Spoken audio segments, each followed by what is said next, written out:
Ang kwentong ito ay hango sa totoong buhay. Mula ito sa isa nating kabayan na itago na lamang natin sa pangalang Mila. Walang eksaktong taon, probinsya ng Laguna. Mila anak, sigurado ka bang gusto mo magtrabaho sa syudad? Hindi ka naman namin pinipilit ng nanay mo. Mabubuhay naman tayo dito kahit hindi ka umalis eh. Wika ng ama na si Mang Dindo. Alam ko naman po yun, Tay, pero gusto ko pong makaipon eh. Hindi natin alam ang magiging takbo ng kapalaran. At isa pa, tumatanda na kayo ni nanay. Tugon ni Mila. Delikado ang syudad, anak. Hindi mo alam kung sino makakasalamuha mo. Mahirap magtiwala at kung sakali mang tumuloy ka, huwag ka sasama basta-basta sa mga tao ha. Alam ko po yun, Tay. At isa pa, kasama ko naman si Larry. Sabay kaming luluwas. Nako, isa pa yung Larry na yan. Para tuloy nag-aalangan akong payagan ka. Tatay, malaki na po ako. At isa pa, sinong tutulong sa atin kung di ako kikilos? Hayaan mo siyang umalis, Dindo. Basta ipangako mong dadalin si Bantay. Wika ni Tatang Laurel. Tatay naman, ano magagawa ng medalyong aso na yan? Naging gabay ng pamilya natin si Bantay sa loob ng mahabang panahon. Nanatili tayong ligtas dahil sa kanya. Siguro naman, oras na para si Mila ang gabayan niya. Kung sabagay, wala namang mawawala kung dadalin mo ang medalyon na yan. Sige na, pinapayagan na kita. Kailan ba ang alis nyo? Sa Makalawa po, Tay. O siya, ayusin mo na mga gamit mo. Gusto kong papuntahin mo dito si Larry ha. Gusto ko siyang makausap. Sige po, Tay, sasabihan ko si Larry. Bukas na lang po siguro, magagabi na eh. Pag-uusap ng mag-ama. Naninirahan sa liblib na baryo itong si Mila. Pagsasaka ang pangunahing pangkabuhayan ng mga magulang.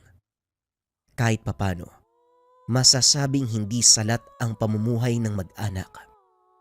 Ngunit gaya ng ibang kabataan, nangangarap din si Mila na magkaroon ng magandang buhay. Kaya nagpa siya itong lumuwas ng syudad. Sa kabila ng pagtutol ng ama, hindi pa rin ito napigilan ang dalaga. Apo, mukhang hindi ka na talaga mapipigilan.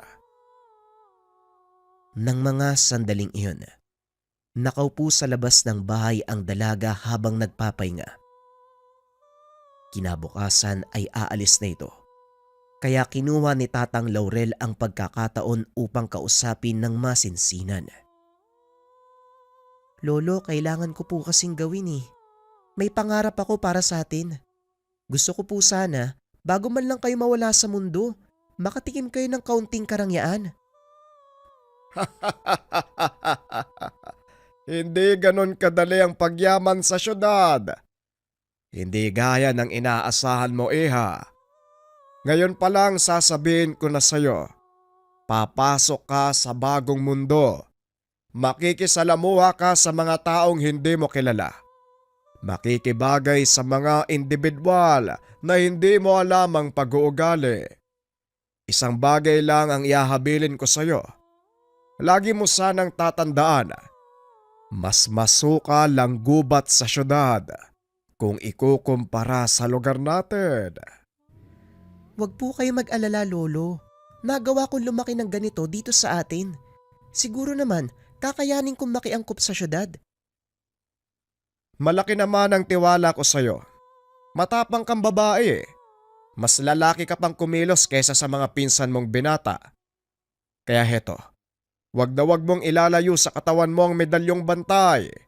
Habang malayo ka sa amin, siya ang gagabay sa'yo at maglalayo sa kapamakan.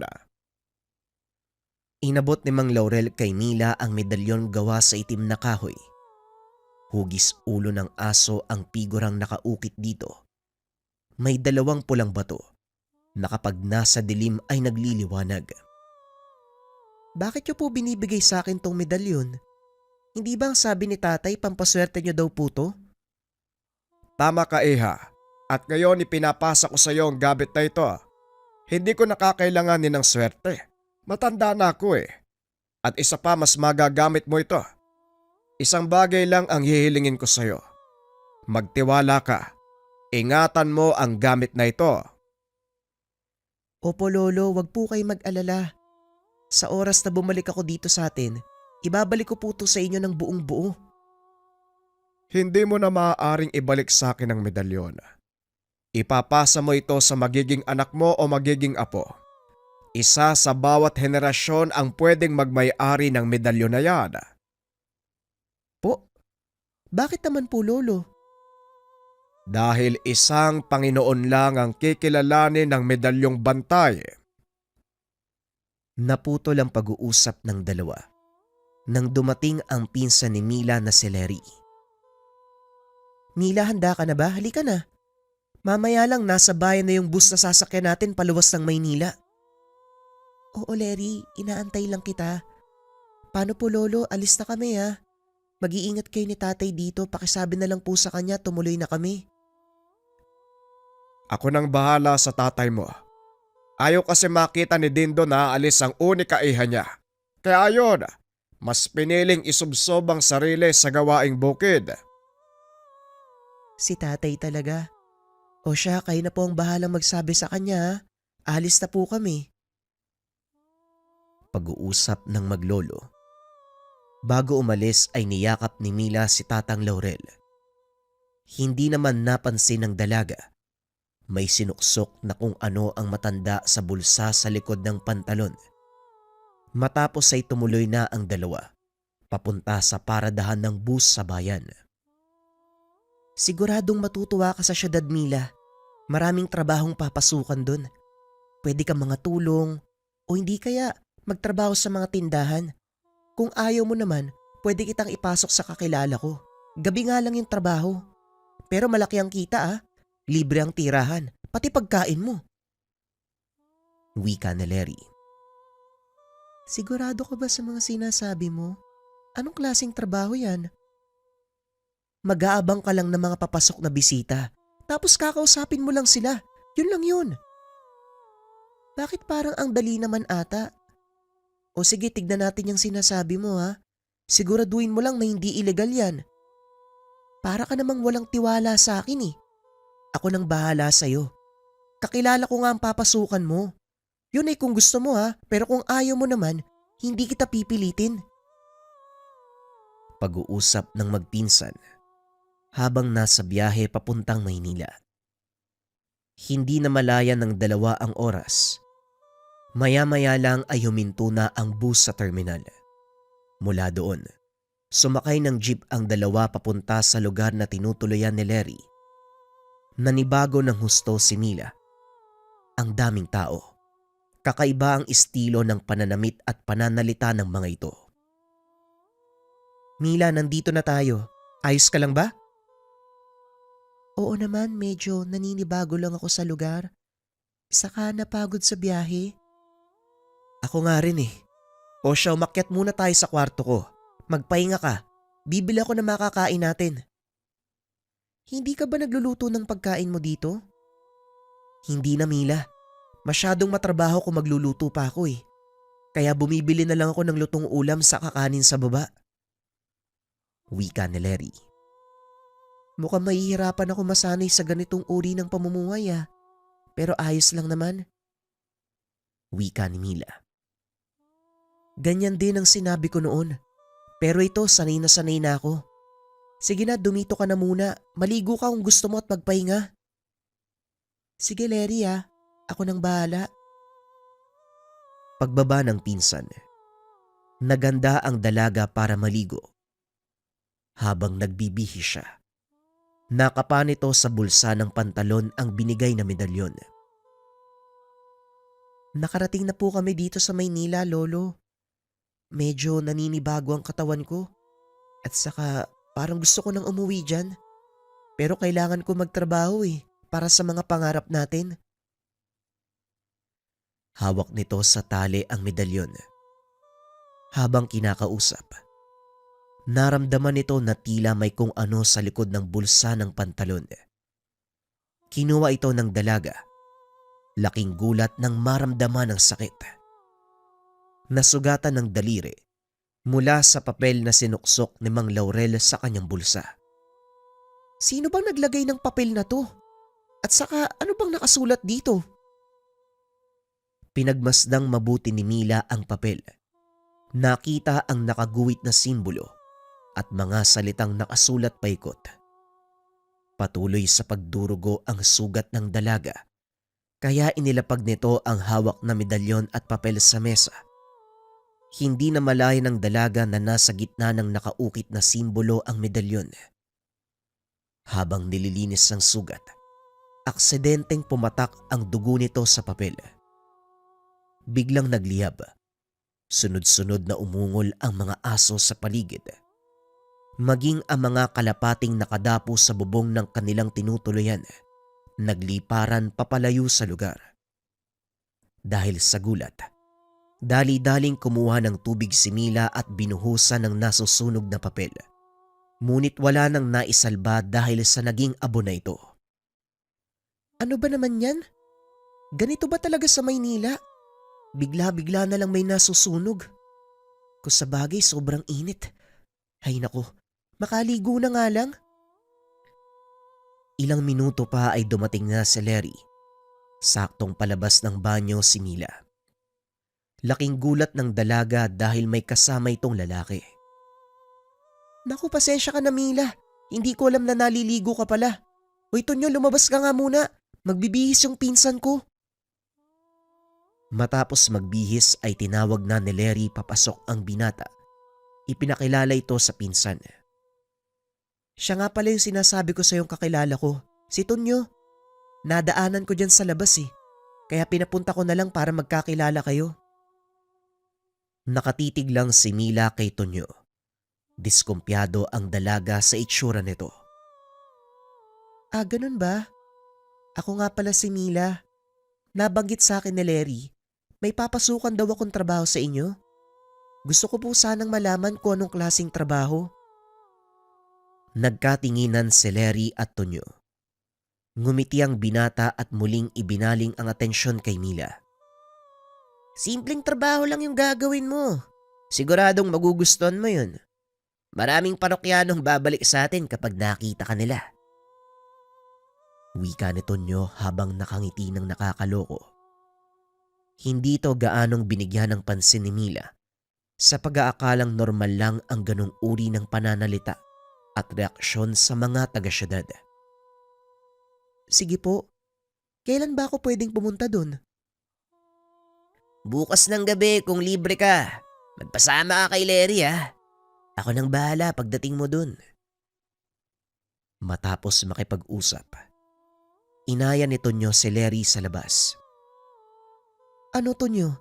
Siguro naman sasapat na ang pinsan ko para makabayad ng utang sa'yo.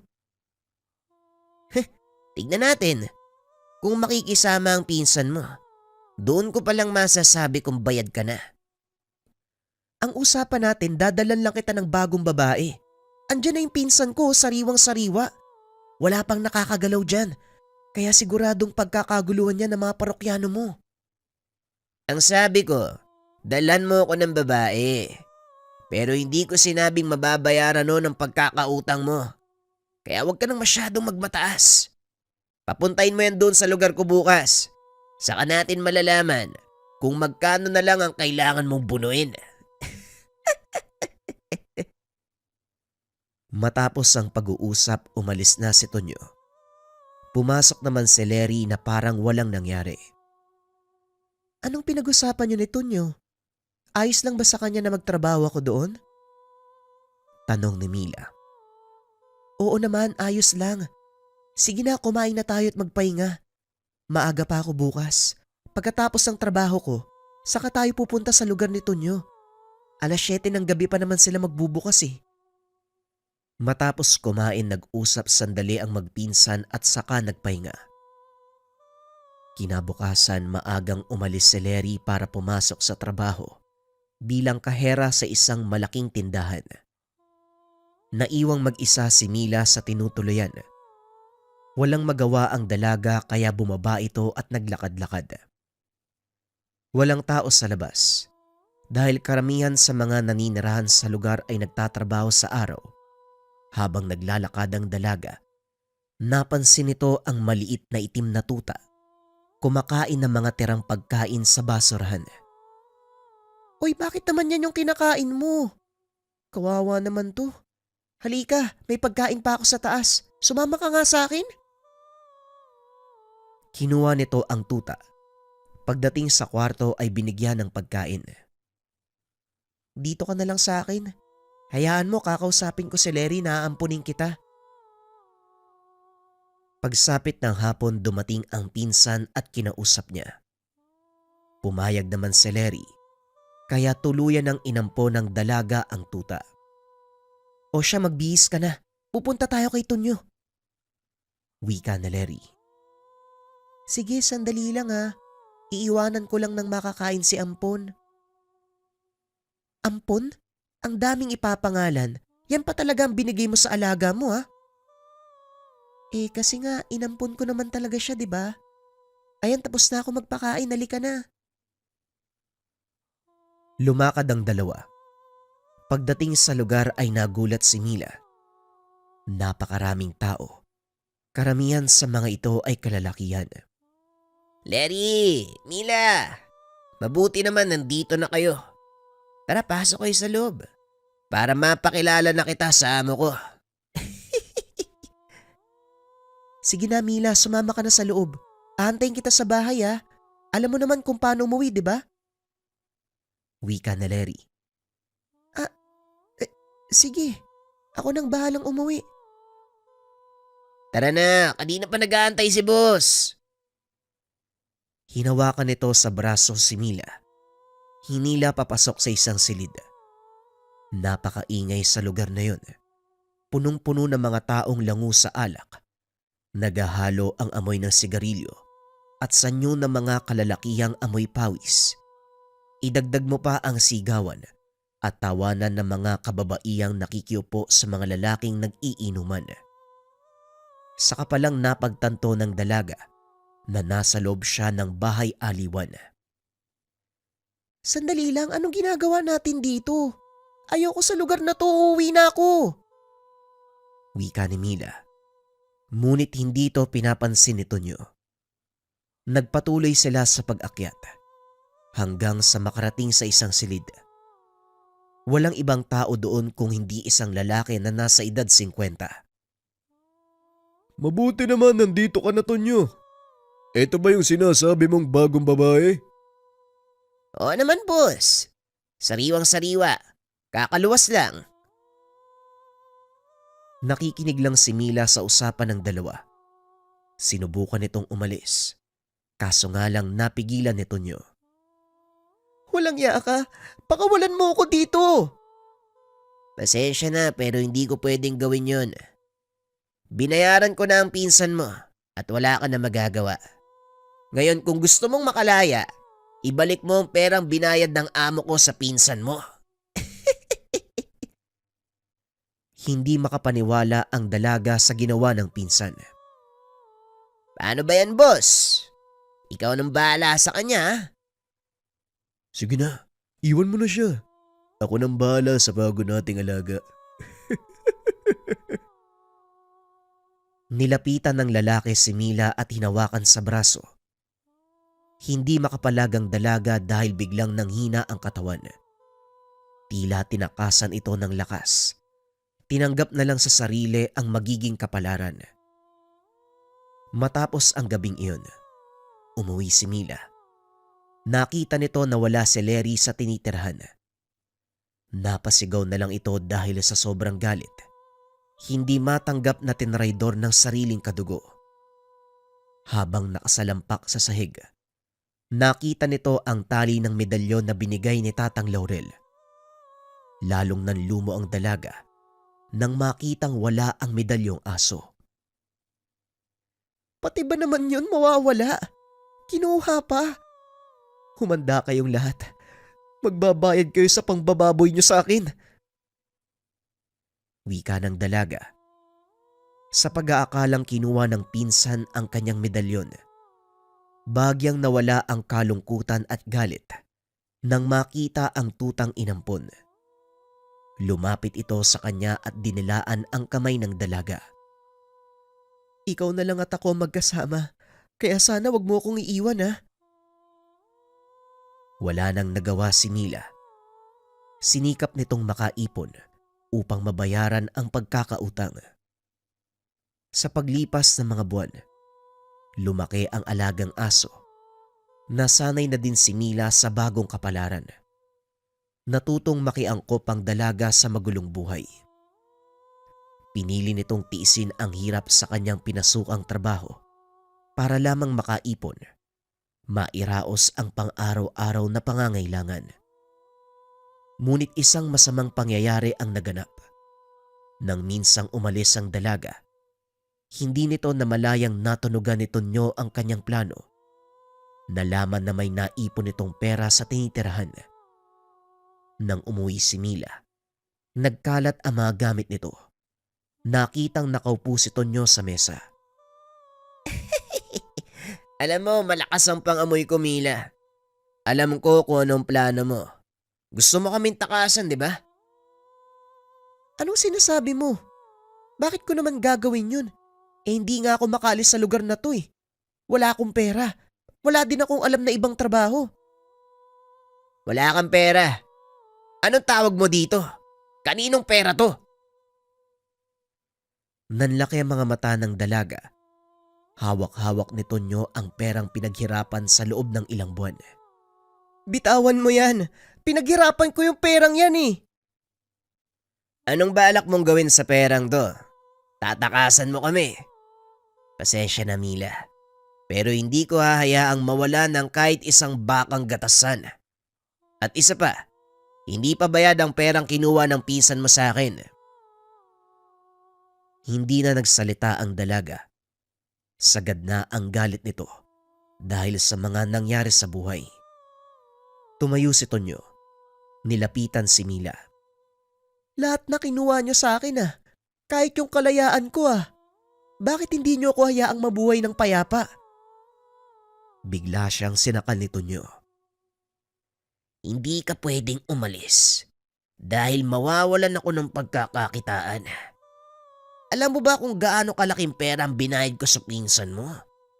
Kulang pa ang walang kwenta mong kaluluwa para ipangbayad. Kaya kung tatakas ka lang din, mas mabuti pang patayin na lang kita. Naglabas ng patalim si Tonyo at tinutok sa leeg ni Mila. Siguro nga mas mabuti kung mamamatay na lang ako. Sige Tonyo, ituloy mo. Talagang tutuluyan na kita. Pero hindi kita papatayin ng hindi natitikman. Sa lagay si boss lang ang nakikinabang sa katawan mo eh. Inihagis si Tonyo si Mila sa kama. Dali-daling nagtanggal ng kasuotan. Akmang lalakad na ito papunta sa dalaga nang biglang marinig ang angil ng isang malaking aso. Nanlaki mga mata ni Tonyo. Hindi niya ito napansin kanina. Isang malaking aso ang nakatayo sa pintuan. Marahan itong naglalakad at sa bawat pagakbang ng aso, unti-unting nagbabago ang laki ng pangangatawan. Biglang sinakal ni Ampon sa leeg si Tonyo. Walang pagdadalawang isip na nilapa. Napatakip ng bunganga si Mila nang makita na kinain ni Ampon ang lamang loob ng binata. Nung una ay natakot si Mila. Ngunit sa bandang huli, napagtanto na pinoprotektahan siya ng alaga. Salamat Ampon ha. Pero bakit mo naman kinain yung lamang loob ng taong yan? Alam nito na wala siyang makukuhang kasagutan. Ngunit sa isip ng dalaga ginawa ito ng alaga upang protektahan siya. Kahit punong-puno ng dugo ang katawan, walang pagdadalawang isip na niyakap ni Mila ang aso. Hindi ko alam ang dahilan kung bakit mo kinain ang lamang loob ng taong yan. Pero nagpapasalamat ako. Kung wala ka malamang, may nangyari ng masama sa akin eh. Simula ng araw na yon, palagi na itong kasama ni Mila. Maging sa pagpunta sa pinagtatrabahuhan, Hindi humihiwalay sa kanya ang aso. Ito rin ang naging simula ng unti-unting pagkakakilala ng totoong katauhan ng alaga. Isang gabi habang natutulog, napaginipan ng dalaga ang sinasabi sa kanya ni Tatang Laurel. Hindi mo pwedeng ibalik sa akin ang medalyong gabay. Kailangan mo itong ipasa sa magiging anak mo o apo. Isang Panginoon lang ang kikilalanin. Ingatan mo hanggang sa mahanap kung sino ang pagpapasahan. Matapos marinig sa isipan ang sinabi ng matanda, napabalikwas si Mila. Tinignan nito ang alaga na noon ay mahimbing na natutulog sa kanyang paanan. Nanlaki mga mata ni Mila nang mapagtanto na kamukha ni Ampon ang imahe na nakaukit sa medalyon. Napangiti ang dalaga. Napag-isip-isip nito na totoo ang sinabi ni Mang Laurel. Isang nilalang ang nagtatago sa likod ng ibinigay na medalyon. Ito ay walang iba kung hindi ang alagang aso. Naisip din ni Mila, nang mga panahong nawala ang medalyon, siya naman ang paglitaw ni Ampon. Alam ko na kung sino ka. Hindi na ako matatakot at magtataka. Lalo na sa tuwing may mangyayaring kakaiba. Sige Ampon, samahan mo kong alisin sa mundong ito ang mga taong mapang-api, pati na rin yung mga mapagsamantala. Biglang nag-iba ang pananaw ni Mila, maging ang pag-uugali nito. Hindi na siya yung dating takot na dalaga. Sinubukan niya na maghanap ng maayos na trabaho. Ngunit nabigo. Hindi siya nakapagtapos ng pag-aaral. Kulang din ang karanasan pagdating sa trabaho. Napilitan si Milang na magtiis sa kasalukuyang trabaho. Hinanap din ito ang pinsang si Lery. Napag-alaman na pinatay na ito ng mga tauhan ni Brando dahil sa laki ng pagkakautang. Sa pagtagal ng panahon, nagawang likumin ni Mila ang sapat na halaga na ipangbabayad kay Brando. Pinuntahan niya ito upang magbayad. Ito na ang perang kapalit ng kalayaan ko. Tumupad ako sa pangako, Brando. Ngayon tuparin mo rin ang sayo. Tumawa ng malakas si Brando. Maging ang mga tauhan nito. Teka, ako ba yung nangako sa'yo? Hindi naman, di ba? Si Tonyo. Napalalasan yung taong yun. Ilang buwan nang hindi nagpaparamdam. Wala na si Tonyo. Huwag mo nang asahang babalik pa siya. Kung hindi ka tutupad sa napagkasunduan natin, baka ikaw ang sumunod. Tinatakot mo ba ako? Sino ka sa palagay mo? Walang kwentang bayaran. Lumabas ka sa kwarto habang nakakapagtimpi pa ako. Sige lang, Brando. Magpakaligaya ka. Malay mo, ito na ang huling araw para sa'yo. Tumawa ng malakas si Mila, sinabayan ng alulong ni Ampon. Kinilabutan si Brando, kaya naman inutusan nito ang mga tauhang palabasin ng dalaga. Walang iyang to. Palayasin niyo yung babaeng yan, ha. Kung inaakala mong matatakot mo ko, pues nagkakamali ka. Subukan mo ring tumakas. Alam ko ang bahay mo sa probinsya.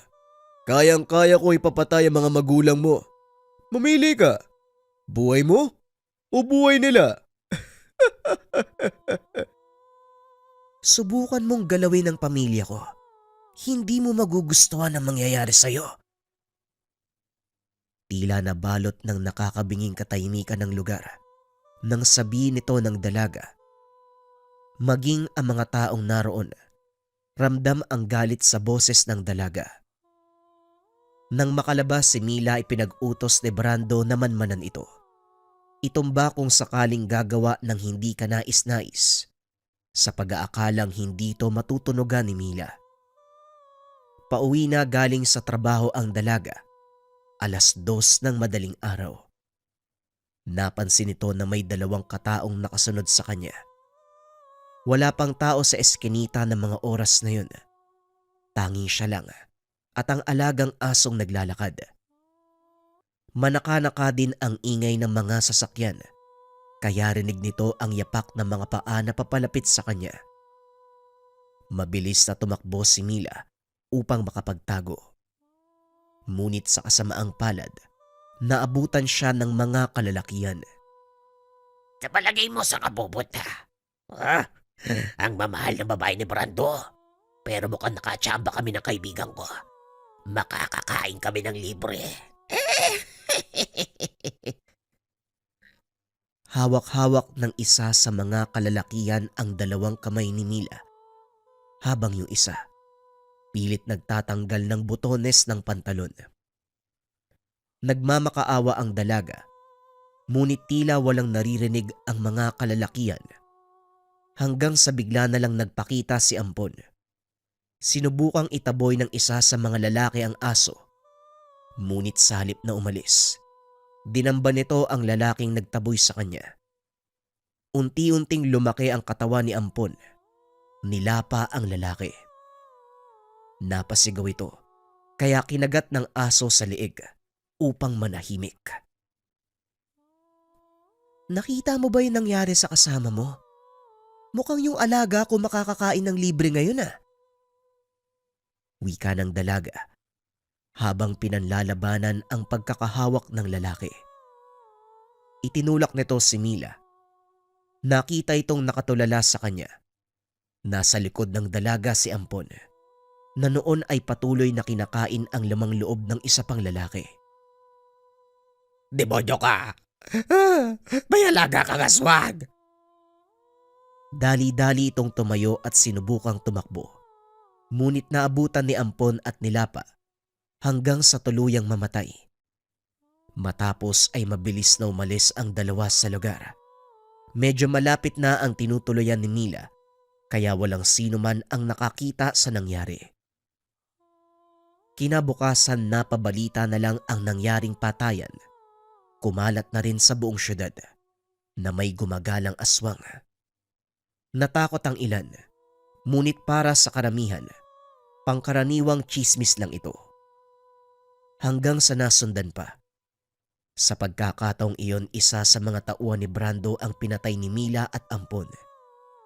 Inisa-isa ng dalaga ang mga tauhan nito na nambubugaw ng babae. Sinasamantala ang pangangailangan sa pera. Dahil sa nangyari, marami sa mga bugaw ni Brando ang nanahimik at piniling tumigil sa gawain. Unti-unting naramdaman ng sukab na negosyante ang pagbagsak ng kanyang pinagkakakitaan. Lahat ng ito, sinisisi kay Mila. Hanapin niyo ang babaeng yan. Siguraduhin niyong madadala sa akin ang buhay. Dahil ako mismo ang pipilipit sa leeg niya. Malaking pinsala na ang naidulot ng walang hiyang babaeng yan sa akin. Wika ni Brando sa mga tauhan. Alam ni Mila na mangyayari ito. Kaya naman pinili niyang magtago. Ngunit lagi lang din siyang natutunton na mga kalaban. Kaya napag-isip-isip ni Mila na harapin ang mga ito para matapos na ang gulo. Sunod-sunod na patayan ang umalingaw-ngaw sa balita. Karamihan sa mga biktima, mga pinaghanap ng kapulisan, mga taong may kinalaman sa ilegal na gawain. Hindi pa rin makapaniwala si Brando na unti-unting nauubos ang mga pinagkakatiwalaang tauhan. Ito ay dahil lang sa isang babae na galing sa probinsya. Ngunit hindi lang paghihigante ang naging adhikain ni Mila. Sinusubaybayan nito ang lansangan ng Maynila upang makilala ang mga pusakal. Mga taong walang ginawa, kung hindi manamantala ng kapwa. Siya mismo ang nagpapataw ng parusang kamatayan sa mga ito. Bagay na hindi maunawaan at malaman ng kapulisan kung bakit ito nangyayari. Wala namang nakakakilala kay Mila. Hindi rin matukoy kung paanong nangyayari ang krimen dahil malinis ang pinangyarihan. Wala ni isang bakas ni Mila at Ampon ang makikita sa lugar. Hayaan mo lang silang magkandara pa sa kakaisip. Hindi nila malalaman na tayong may gawa nito, Ampon. nararapat lang para sa kanilang ganitong problema. Kinakausap nito si Ampon habang pinagmamasdan ang kapulisan. Nag-iimbestiga sa bangkay ng isang lalaking nakalutang sa estero. Nagulat ang dalaga. Biglang may nagsalita sa tabi niya. Sunod-sunod na ang pagkamatay at pare-pareho ang nangyayari sa kanila. Wakwak ang lalamunan. Wala nang lamang loob. Ang nakakapagtaka, bakit hindi nila matukoy kung sino ang pumapatay? Napalingon si Mila. Nakita ang isang matandang lalaki na nakaupo sa tapat. Oo nga, Manong.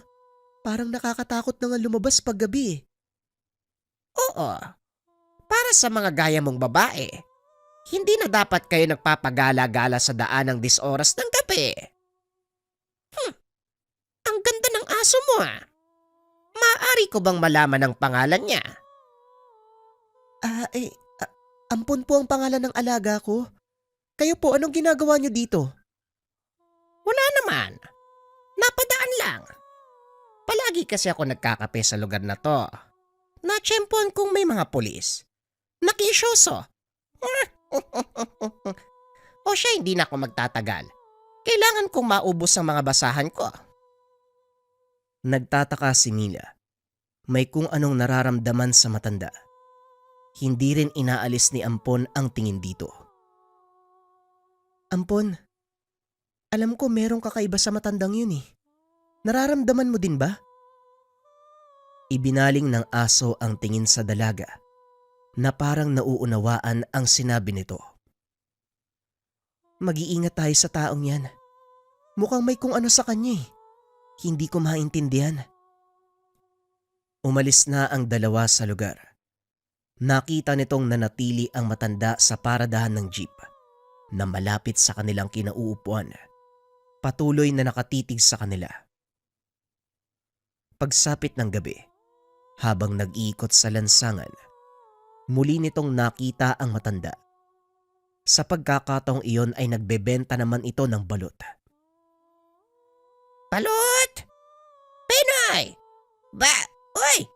Ining! Hindi ba ikaw din yung dalagang nakausap ko kanina sa kapihan? Malapit doon sa paradahan ng jeep. Ano ginagawa mo dito? Hindi makasagot ng direkta ang dalaga dahil maging siya. Hindi alam ang dahilan kung bakit naroon sila ni Ampon ng mga oras na yun. Napadaan lang po. Pauwi na rin po kami ng alaga ko. Ganun ba? Hindi ko alam na dito ka lang pala nakatira. Sadyang ang napakaliit ng mundo, ano? O siya, maglalako pa ako. Mag-iingat ka sa pag-uwi mo. Maraming lasing dyan sa kabilang kanto. Baka pagdiskitan ka. Ngumiti lang si Mila at nagpatuloy sa paglalakad. Hindi nga nagkamali ang sinabi ng matanda. Dahil pagdating nito sa kanto, nakita niya ang grupo ng mga kalalakihang nag-iinuman. Nilingon ni Mila ang matanda. Nakitang nagbebenta ito ng balot sa isang babae. Naglakad ng marahan ng dalaga at pilit na umiwas sa mga nag-iinuman. Ngunit tumayo ang isa sa mga ito at hinarangan siya. Sandali lang, miss. Hindi ba ikaw yung babae ni Boss Brando? Walang iya ka. Dito ka lang pala naglalagi. Alam mo ba kung gaano kalaking pabuya ang ibibigay ng taong yon? Madala ka lang ng buhay. Pasensya na po, pero hindi ko kilala yung taong sinasabi mo. Pwede bang paraanin mo na lang ako? Huwag ka na magsinungaling, kilala kita. Ang totoo niyan, gustong gusto di kita tikman noon eh. Pero dahil mabait akong tao, ganito na lang. Sumiping ka sa akin isang gabi. Sasabihin ko kay boss, hindi kita nakita sa teritoryo ko. Payag ka ba? Tinignan ni Mila sa mata ang lalaki. Nginitian ng nakakaloko. Sige ba? Basta papakainin mo ang alaga ko. Sige, yun lang pala eh.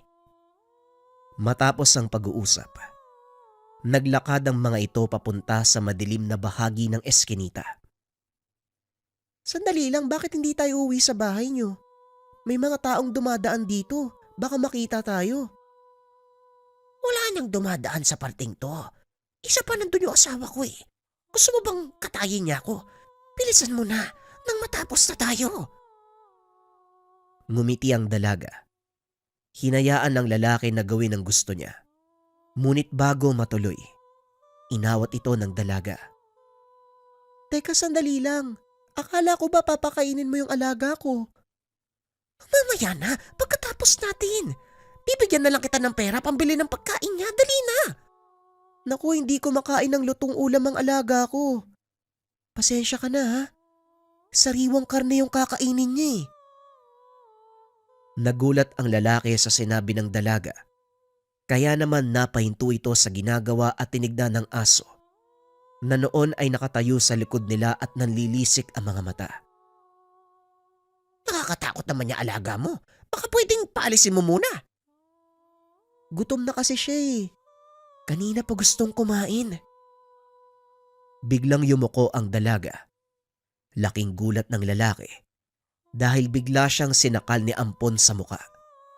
Sisigaw pa sana ito ngunit huli na dahil kinagat ng aso ang kanyang leeg. Dahilan para masakal ito at tuluyang malagutan ng hininga. Nilapan ng tuluyan ni Ampon ng lalaki at sa kalagitnaan ng pagkain ng aso, biglang narinig ni Mila ang pamilyar na boses. Sinasabi ko na nga ba? Ikaw nga ang salarin sa lahat ng patayang nangyayari dito. Napalingon si Mila. Akmang tatakbo nang bigla siyang harangan ng isa pang malaking aso. Huwag ka nang magtangkapang manlaban. Hindi ka papatakasin ng alaga ko. Ano bang kailangan mo sa akin?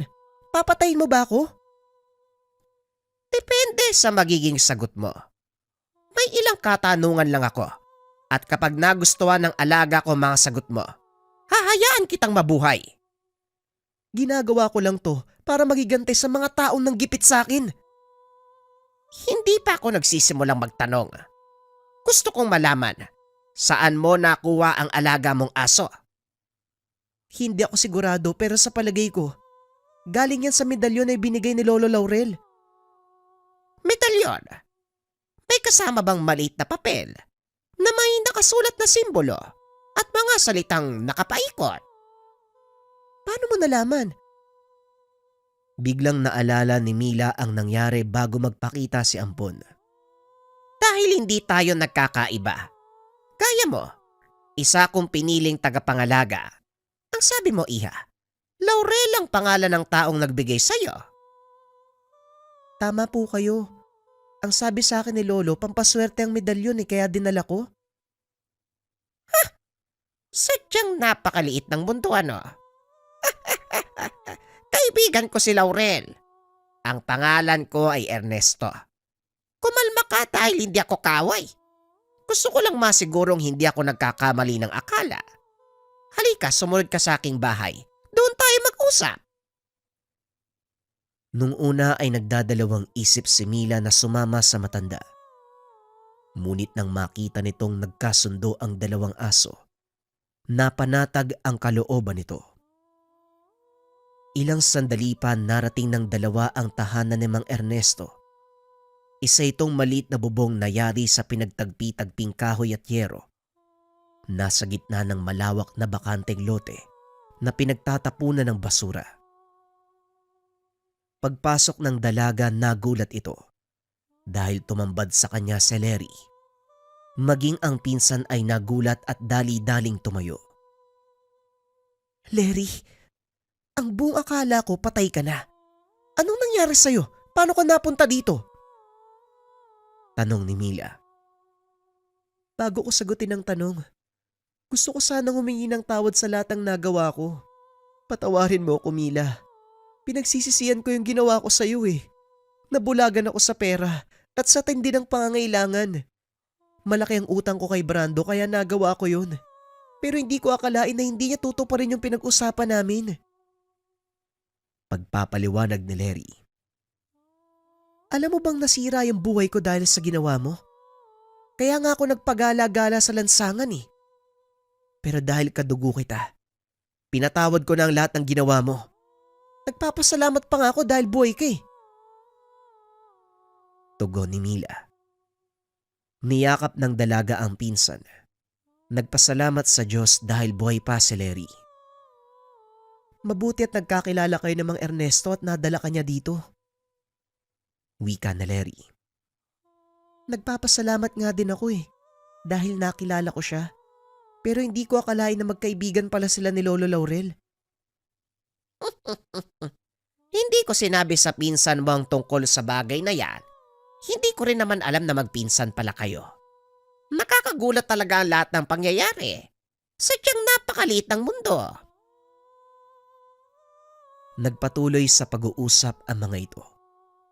Pinaliwanag ni Mang Ernesto kung bakit siya napadpad sa lugar. Gaya ng dalaga, nangarap din ito na magkaroon ng magandang kinabukasan. Ngunit iba ang nadat ng buhay sa syudad. Naging alila ito ng isang mayamang insyek. Hindi pinapasahod. Limitado ang pagkain kaya napiling tumakas. Naganap ng ibang diskarte para lamang mabuhay. Yan din ang inakala ko, Manong eh. Sinabi ko sa sarili ko na gusto ko magkaroon ng magandang buhay. Kaya nga ako lumuwas ng syudad eh. Kaso ito yung nangyari sa akin ngayon. Marami ang pinalad sa syudad, pero mas marami ang minalas. Gayon pa man maswerte ka pa rin. Buhay ka pa. Hindi pa huli ang lahat para sa'yo. Bumalik na lang tayo sa probinsya, Mila. Doon mas maganda ang buhay natin eh. Kahit simple lang, hindi natin kailangan makipaglaban sa magulo at maingay na kalsada ng syudad. Wika na Larry. Yan din ang plano ko eh. Pero may isang bagay pa akong kailangang gawin. Gusto ko munang linisin ang lansangan ng Maynila gamit ang katawan ng mga taong bumaboy sa akin. Ramdam ni Mang Ernesto at Larry ang galit ng dalaga, kaya sinubukan itong pakalmahin. Hindi mo pwedeng ilagay ang bata sa kamay mo, Mila. May mga taong magpapataw ng parusa sa kanila. Tama si Mang Ernesto. Dinudugisan mo lang ang pagkatao mo, Mila. Kailangan kong gawin to, hindi ako matatahimik hanggat hindi nawawala sa mundong ito yung mga taong nambaboy sa akin. Muling wika ni Mila. Nauunawaan ko ang nararamdaman mo, pero mali ang gusto mong mangyari. Simula pa lang na magpasya ako lumuwas ng Maynila, nagkamali na ako ng pasya. Hindi naman siguro masama kung lulubusin ko na bago ko humingi ng tawad sa Diyos. Napailing na lang si Mang Ernesto. Alam na wala siyang magagawa.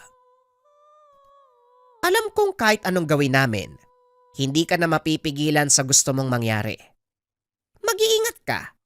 Naway patnubayan ka ng Diyos, iha. Alam kong nasa panig ko ang Diyos dahil hindi niya ako ilalagay sa ganitong sitwasyon nang walang dahilan. Matapos ang pag-uusap na yon, muling nagpaalam si Mila upang simulan ang huling plano. Sandali lang, Mila. Alam mo ba kung saan nahanapin si Brando? Tanong ni Larry. Marami siyang bahay-aliwan sa kabaan ng ermita. Kung kailangan kong isa-isay ng mga yon, gagawin ko. Nang mga sandaling iyon, ibang Mila ang nakita ni Larry. Nawala ang dating mahinhin at malambing na dalaga. Napalitan ito ng palaban at napakatapang na personalidad. Habang pinagmamasdang maglakad si Mila, hindi maiwasan ni Larry ang sisihin ng sarili dahil sa kinasadlakan ng buhay nito. Gayunpaman kahit papano, natutuwa pa rin ang dalaga dahil naging mas matapang si Mila. Gaya ng pinangako, inisa-isa ng dalaga ang bahay-aliwang pagmamay-ari ni Brando. Pinagpapapatay ang mga tauhan ng palihim. Halos walang ingay na lumabas tungkol sa kaganapan dahil walang naiiwang bakas. Halos maubos na ni Mila ang lahat ng bahay-aliwan ni Brando.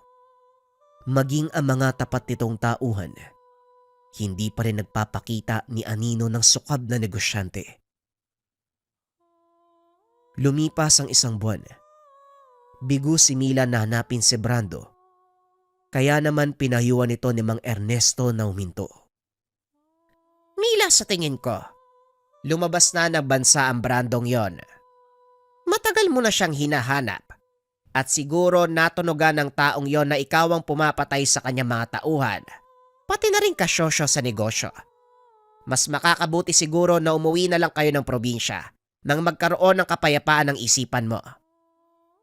Sa palagay ko nga po, Manong, mukhang hindi ko na mahanap pa yung taong yun eh. Pero sa oras na mag-cruise ang landas namin, ipinapangako kong hindi ko siya bubuhayin. Tugon ng dalaga. Nagpa siyang umuwi ng probinsya ang magpinsan. Masaya silang sinalubong ng mga kamag-anak, lalo na si Tatang Laurel. Mabuti naman at nakauwi ka na, Iha. Alam mo bang araw-araw kang inaantay ng iyong ama? Wika ng matanda habang sinasapo ang pisngi ni Mila. Huwag na po kayo malungkot, Lolo. Nandito na po kami ni Larry. Pangako po, hindi na uli kami aalis. Niyakap nito ng maigpit ang matanda at inayang umuwi. Masayang nagdiwang ang pamilya sa muling pagbabalik ng dalaga. Naging mapayapa ang panahong iyon. Ilang buwan ang nakalipas.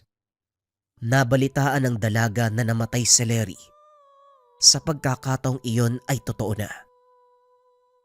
Larry naman, ang lakas mo namang magbiro eh. Bakit ka naman nandyan sa loob ng kabaong? Kung kailan nandito na tayo sa probinsya, saka ka naman nang iwan? Wika ng dalaga.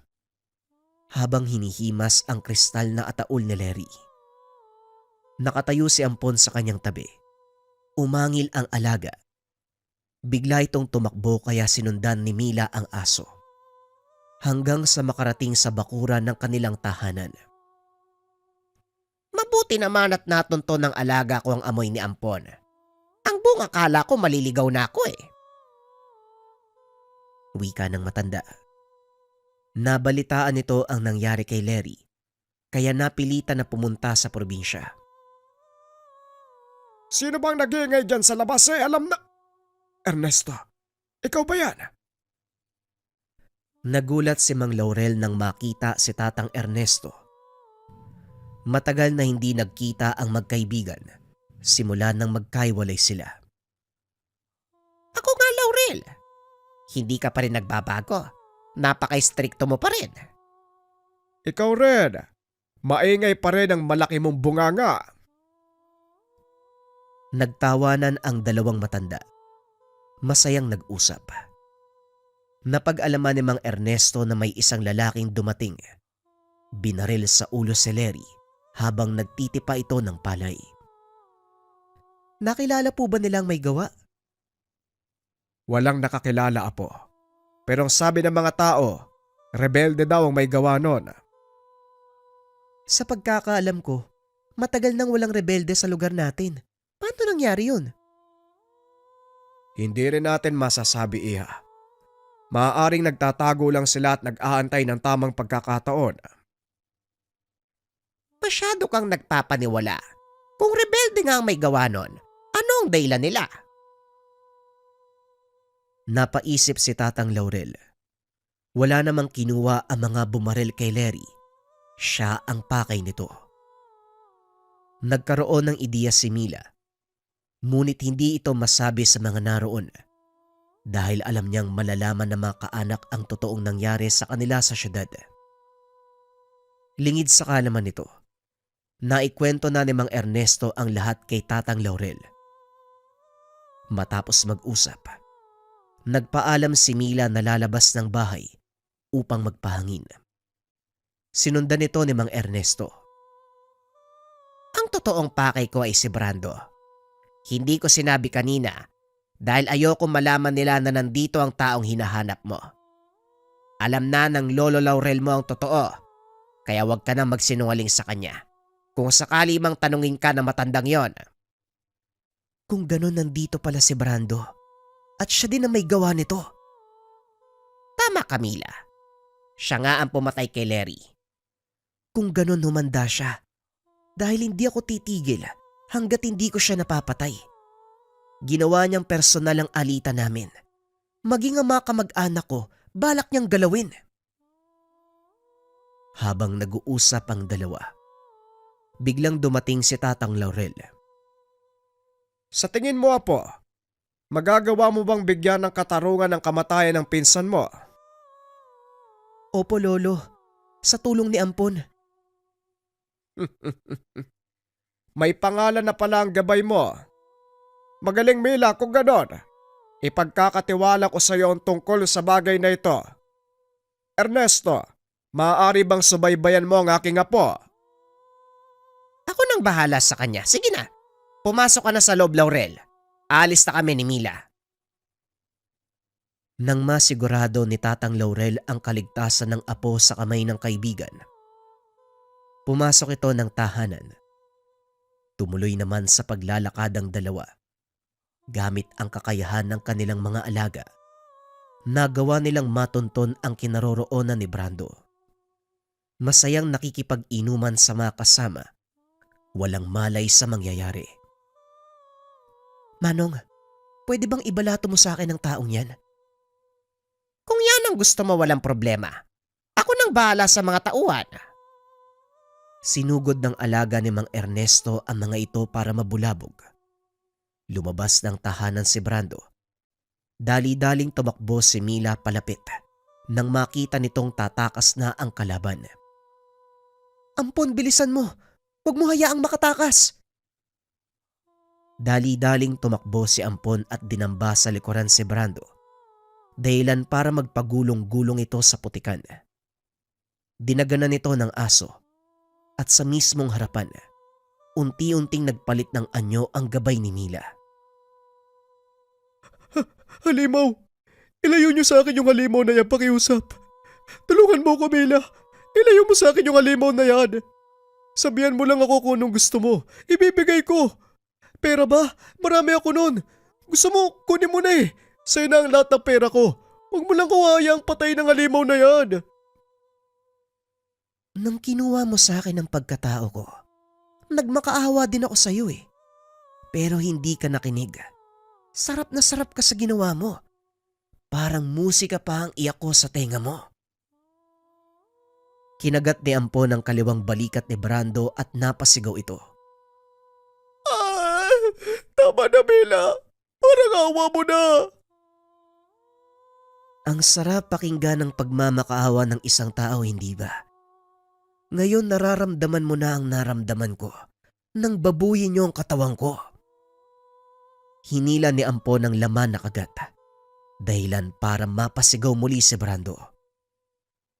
Huwag kang mawawala ng malay. Hindi pa ako tapos sa'yo. Inilipat ni Ampon ang kagat sa kanang braso. Walang pagdadalawang isip na hinila.